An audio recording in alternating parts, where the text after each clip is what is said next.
Welcome back to everyone. ನಾವೀಗ inspire ಅವಾರ್ಡ್ಗೆ ಹೇಗೆ ನಾಮಿನೇಟ್ ಮಾಡೋದು ಅನ್ನೋದನ್ನು ನೋಡೋಣ.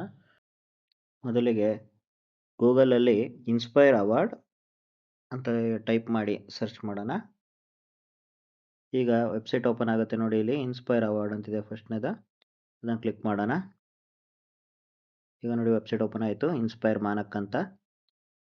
ಇದರಲ್ಲಿ ಕೆಳಗಡೆ ಸ್ಕ್ರೋಲ್ ಮಾಡಿದರೆ ಇಲ್ಲಿ ಲಾಗಿನ್ ನಾವು ಬರ್ತಿದೆ ನೋಡಿ. National authority, state authority, district authority, school authority ಅಂತ. ಇದರಲ್ಲಿ ನಾವು ಸ್ಕೂಲ್ ಅಥಾರಿಟಿ ಮೇಲೆ ಕ್ಲಿಕ್ ಮಾಡಬೇಕು ನೋಡಿ. ಈಗ ಲಾಗಿನ್ ಪೇಜ್ ಓಪನ್ ಆಯಿತು. ಇದರಲ್ಲಿ ಕೆಳಗಡೆ ಬಂದರೆ ಟು ಲಾಗಿನ್ ಕ್ಲಿಕ್ ಹಿಯರ್ ಅಂತಿದೆ. ಅದ್ರ ಕೆಳಗಡೆ for new registration click here ಅಂತಿದೆ. ನಿಮಗೆ ಲಾಗಿನ್ ಐ ಡಿ ಪಾಸ್ವರ್ಡ್ ಗೊತ್ತಿದ್ದರೆ ಟು ಲಾಗಿನ್ ಕ್ಲಿಕ್ ಹಿಯರ್ ಅಂತಿದೆಯಲ್ಲ ಅದು ಕೊಡಿ. ಅಕಸ್ಮಾತ್ ನಿಮಗೆ ಗೊತ್ತಿಲ್ಲ ಅಂದರೆ ಫಾರ್ ನ್ಯೂ ರಿಜಿಸ್ಟ್ರೇಷನ್ ಅಂತಿದೆ ನೋಡಿ, ಅಲ್ಲಿ ಕ್ಲಿಕ್ ಮಾಡಿ. ಅಲ್ಲಿ ಕ್ಲಿಕ್ ಮಾಡಿದಾಗ ಇಲ್ಲಿ ಫಸ್ಟ್ ಏನಾಗುತ್ತೆ, ಡೈಸ್ ಕೋಡ್ ಕೇಳುತ್ತೆ. ಇಲ್ಲಿ ನಿಮ್ಮ ಸ್ಕೂಲ್ ಡೈಸ್ ಕೋಡ್ ಎಂಟ್ರಿ ಮಾಡಿ. Next please enter below code to login ಅಂತಿದೆ. ಅಲ್ಲಿ ಆ ಕೋಡ್ ಬಂದಿರುತ್ತಲ್ಲ, ಆ ಕೋಡ್ನ ಎಂಟ್ರಿ ಮಾಡಿ ಸಬ್ಮಿಟ್ ಕೊಡಿ. ನೆಕ್ಸ್ಟ್ ಸಬ್ಮಿಟ್ ಕೊಟ್ಟಾಗ details as per you dies data ಅಂತ ಬರುತ್ತೆ. ಇಲ್ಲಿ ನಿಮ್ಮ school you dies code, application code ಅಂತಿದೆ ಇದು ನೋಡಿ. ಇದೇ ನಿಮ್ಮ ಲಾಗಿನ್ ಯೂಸರ್ ಐ ಡಿ ಆಗಿರುತ್ತೆ. ನೆಕ್ಸ್ಟ್ ಸ್ಕೂಲ್ ನೇಮು ಮತ್ತು ಇಮೇಲ್ ಐ ಡಿ ಇರುತ್ತೆ ನೋಡಿ. ಇಲ್ಲಿ ಅಪ್ಲಿಕೇಶನ್ ಕೋಡ್ ಅಂತಿದೆಯಲ್ಲ, ಇದನ್ನು ಕಾಪಿ ಮಾಡ್ಕೊಂಡು ಮೇಲೆ ಹೋಮ್ ಅಂತಿದೆ ನೋಡಿ, ಅದಕ್ಕೆ ಕ್ಲಿಕ್ ಮಾಡಿ. ಈಗ ಮತ್ತೆ ಲಾಗಿನ್ ಪೇಜಿಗೆ ಬರಬೇಕು. ಇಲ್ಲಿ ಟು ಲಾಗಿನ್ ಕ್ಲಿಕ್ ಹಿಯರ್ ಅಂತಿದೆ ನೋಡಿ, ಇದಕ್ಕೆ ಕ್ಲಿಕ್ ಮಾಡಬೇಕು. ಇಲ್ಲಿ ನಿಮಗೆ ಯೂಸರ್ ನೇಮು, ಪಾಸ್ವರ್ಡು ಮತ್ತು ಕೋಡ್ ಹಾಕೋಕ್ಕೆ ನಿಮಗೆ ಆಪ್ಷನ್ ಕೊಡ್ತಾನೆ. ಕೆಳಗಡೆ ನೋಡಿ ಫರ್ಗಾಟ್ ಪಾಸ್ವರ್ಡ್ ಅಂತಿದೆ. ನೀವು ಪಾಸ್ವರ್ಡ್ ಗೊತ್ತಿಲ್ಲ ಅಂದರೆ ನಿಮ್ಮದು ಯೂಸರ್ ನೇಮ್ ಕಾಪಿ ಮಾಡ್ಕೊಂಡಿದ್ದೀರಲ್ಲ, ಅದನ್ನು ಹಾಕಿ ನೀವು ಇಲ್ಲಿ ಫರ್ಗಾಟ್ ಪಾಸ್ವರ್ಡ್ ಕೊಟ್ಟು ಹೊಸ ಪಾಸ್ವರ್ಡ್ ಜನ್ರೇಟ್ ಮಾಡ್ಕೋಬೋದು. ಈಗ ಇಲ್ಲಿ ಯೂಸರ್ ನೇಮ್ ಮತ್ತು ಪಾಸ್ವರ್ಡನ್ನು ಎಂಟ್ರಿ ಮಾಡಬೇಕಾಗುತ್ತೆ. ನೆಕ್ಸ್ಟು ಕೋಡ್ ಅಂತಿದೆ ನೋಡಿ, ಆ ಕೋಡನ್ನು ಎಂಟ್ರಿ ಮಾಡಿ ಕೆಳಗಡೆ ಲಾಗಿನ್ ಅಂತ ಇದೆ ನೋಡಿ, ಆ ಲಾಗಿನ್ ಮೇಲೆ ಕ್ಲಿಕ್ ಮಾಡಬೇಕು. ಇಲ್ಲಿ ಈಗ ನಮ್ಮ ಶಾಲೆಯ ಲಾಗಿನ್ ಪೇಜ್ ಓಪನ್ ಆಗುತ್ತೆ. ಇಲ್ಲಿ ನೋಡಿ ಆಪ್ಷನ್ಸ್ ಇದೆ. ಇದರಲ್ಲಿ ನಾವು ಫಸ್ಟ್ನೇ ಆಪ್ಷನ್ ಅಂತಿದೆ ನೋಡಿ, ನಾಮಿನೇಟ್ ಸ್ಟೂಡೆಂಟ್ಸ್ 2026-27 ಅಂತ. ನೆಕ್ಸ್ಟ್ ವ್ಯೂ ನಾಮಿನೇಟೆಡ್ ಸ್ಟೂಡೆಂಟ್ಸ್ ಅಂತ ಇದೆ. ಫಸ್ಟ್ ನಾವು ನಾಮಿನೇಟ್ ಸ್ಟೂಡೆಂಟ್ಸ್ 2026-27 ಅಂತಿದೆಯಲ್ಲ, ಅದರ ಮೇಲೆ ಕ್ಲಿಕ್ ಮಾಡಬೇಕು. ಇಲ್ಲಿ ನೋಡಿ ನಮಗೆ ಇಂಪಾರ್ಟೆಂಟ್ ಇನ್ಸ್ಟ್ರಕ್ಷನ್ಸ್ ಅಂತ ಓಪನ್ ಆಗ್ತವೆ. ಇದನ್ನು ನಾನು ಸಿಂಪಲಾಗಿ ಹೇಳ್ತಾ ಹೋಗ್ತೀನಿ. ಮೊದಲನೇದು ನೋಡಿ, 6ರಿಂದ 12ನೇ ತರಗತಿಯ ಮಕ್ಕಳಿಂದ ನಾವು 5 ಐಡಿಯಾಸ್ನ ಸಬ್ಮಿಟ್ ಮಾಡ್ಬೋದು. ನೆಕ್ಸ್ಟ್ ಎರಡನೇದು ಏನಿದೆ ಅಂದರೆ 11 ಮತ್ತು 12ನೇ ತರಗತಿಯಿಂದ ನಾವು 2 ಮಕ್ಕಳನ್ನು ಮಾತ್ರ ನಾವು ನಾಮಿನೇಟ್ ಮಾಡೋಕ್ಕಾಗುತ್ತೆ. ನೆಕ್ಸ್ಟ್ ಮೂರನೇದು ಏನಿದೆ ಅಂದರೆ ಒಂದು ಮಗುವಿನ ಹೆಸರಿನಲ್ಲಿ 1 ಐಡಿಯಾನ ಮಾತ್ರ ನಾವು ಸಬ್ಮಿಟ್ ಮಾಡ್ಬೋದು. ನೆಕ್ಸ್ಟ್ 4ನೇದು ಒಂದು ಐಡಿಯಾನ ನಾವು ಒಂದು ಮಗುವಿನ ಹೆಸರಲ್ಲಿ ಮಾತ್ರ ಹಾಕಬೇಕಾಗುತ್ತೆ. ನೀವೇನಾದರೂ ಒಂದಕ್ಕಿಂತ ಹೆಚ್ಚು ಮಗುವಿಗೆ ಒಂದೇ ಐಡಿಯಾನ ನೀವು ಹಾಕಿದ್ದೇ ಆದರೆ ನಾವು ಮಾಡಿರುವಂಥ ಎಲ್ಲ ಮಕ್ಕಳ ರಿಜಿಸ್ಟ್ರೇಷನ್ ಕೂಡ ರಿಜೆಕ್ಟ್ ಆಗುತ್ತೆ.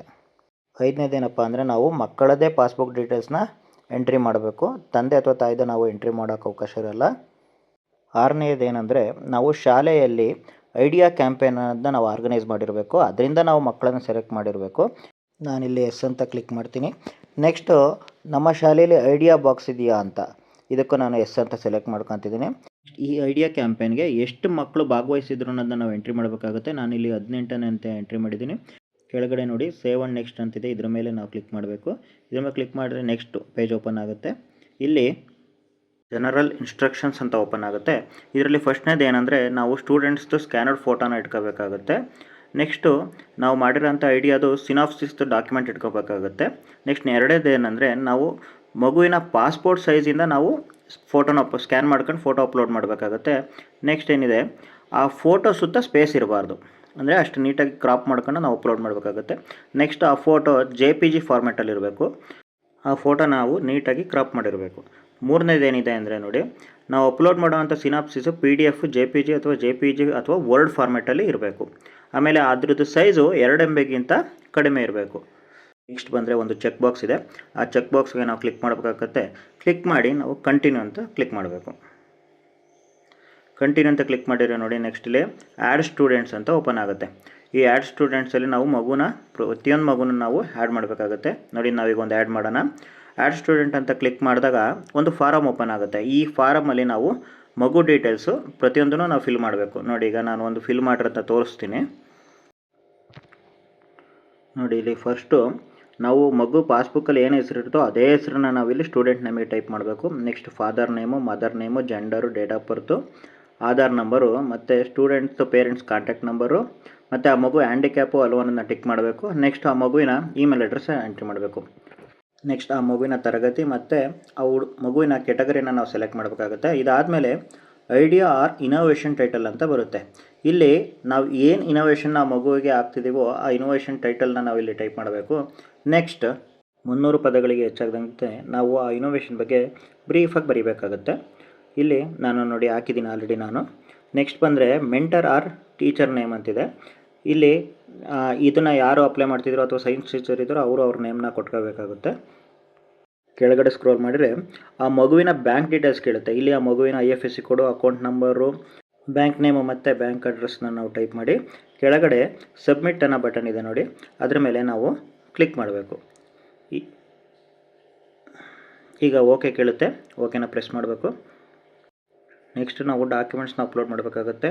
ಫೋಟೋ, ಸಿನಾಪ್ಸಿಸ್ಸು ಮತ್ತು ಆ ಇನೋವೇಷನ್ನ ಫೋಟೋ ಅಥವಾ ಇನೋವೇಷನ್ ಬಗ್ಗೆ ವಿಡಿಯೋ.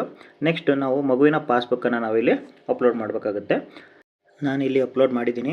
ಇದೆಲ್ಲ ಅಪ್ಲೋಡ್ ಆದಮೇಲೆ ಕೆಳಗಡೆ ಸೇವ್ ಅಂತಿದೆ ನೋಡಿ, ಆ ಸೇವ್ ಮೇಲೆ ಕ್ಲಿಕ್ ಮಾಡಬೇಕು. ಆಗ ನೆಕ್ಸ್ಟ್ ಪೇಜ್ ಓಪನ್ ಆಗುತ್ತೆ.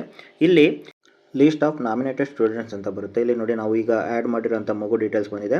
ಈ ಮಗು ಡೀಟೇಲ್ಸ್ನ ನಾವು ಬೇಕಾದ್ರೆ ಎಡಿಟ್ ಮಾಡ್ಬೋದು, ಬೇಡ ಅಂದರೆ ಡಿಲೀಟ್ ಮಾಡ್ಬೋದು.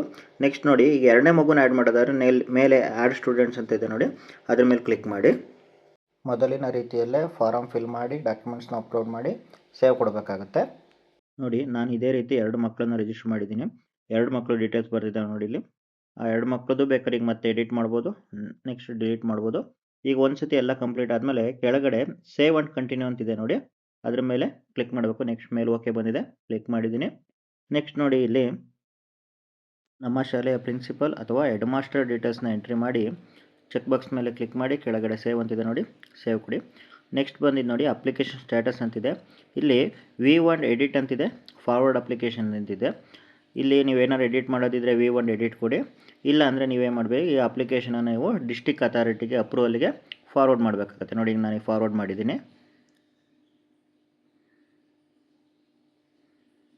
ನೋಡಿ ಈಗ application status, thank you, your application has been successfully forward to district authority ಅಂತ ಬಂದಿದೆ. ನೆಕ್ಸ್ಟ್ ಇದಾದಮೇಲೆ ನಾವು ಹೋಮ್ ಪೇಜಿಗೆ ಹೋಗಬೇಕಾಗುತ್ತೆ. ಹೋಮ್ ಪೇಜಲ್ಲಿ ಎರಡನೇ ಆಪ್ಷನ್ ಇತ್ತು ನೋಡಿ, ವ್ಯೂ ನಾಮಿನೇಟೆಡ್ ಸ್ಟೂಡೆಂಟ್ಸ್ ಅಂತ, ಅದರ ಮೇಲೆ ಕ್ಲಿಕ್ ಮಾಡಬೇಕು. ಇಲ್ಲಿ ನೋಡಿ list of students nominated by school ಅಂತಿದೆ. ಇಲ್ಲಿ ನೋಡಿ ಅಪ್ಲಿಕೇಶನ್ ನಂಬರ್ ಅಂತಿದೆಯಲ್ಲ ಅದ್ರ ಮೇಲೆ ಕ್ಲಿಕ್ ಮಾಡಿ. ಇಲ್ಲಿ ನೋಡಿ ನಮ್ಮ 2 ಮಕ್ಕಳು ಡೀಟೇಲ್ಸ್ ಇದ್ದಾರೆ ನೋಡಿ. ಕೆಳಗಡೆ ಜನರೇಟ್ ಅಕ್ನಾಲಜ್ಮೆಂಟ್ ಅಂತಿದೆ, ಅದ್ರ ಮೇಲೆ ಕ್ಲಿಕ್ ಮಾಡಿದಾಗ ನಮಗೆ ಅಕ್ನಾಲಜ್ಮೆಂಟ್ ಡೌನ್ಲೋಡ್ ಆಗುತ್ತೆ. ನೋಡಿ ಈಗ ತೋರಿಸ್ತೀನಿ ಡೌನ್ಲೋಡ್ ಆಗಿರೋಂಥ ಅಕ್ನಾಲಜ್ಮೆಂಟು. ನೋಡಿ ಈ ರೀತಿ ನಮಗೆ ಅಕ್ನಾಲಜ್ಮೆಂಟ್ ಡೌನ್ಲೋಡ್ ಆಗುತ್ತೆ. ಇದನ್ನು ನಾವು ಪ್ರಿಂಟ್ ತಗೊಂಡು ಇಟ್ಕೋಬೇಕಾಗುತ್ತೆ. ಇಲ್ಲಿವರೆಗೂ ವಿಡಿಯೋ ನೋಡಿದ್ದಕ್ಕೆ ಧನ್ಯವಾದಗಳು. Thank you for watching. Please subscribe and share.